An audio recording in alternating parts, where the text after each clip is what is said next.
I just noticed the craziest thing. Like, you can see all the projects. I could go to every one of these projects behind me, the ones that don't run, and find a flat tire. This thing hasn't had a motor in 2 or 3 years, and I've had it for a couple of years before that. This one's coming soon. I've got the motor built and all that for it. I just got to get it in. But looking at it, I was back here moving some stuff around.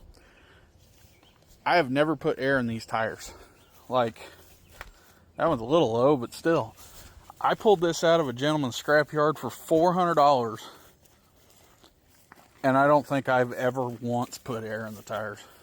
And I mean, you can believe me or not, but I think it's wild.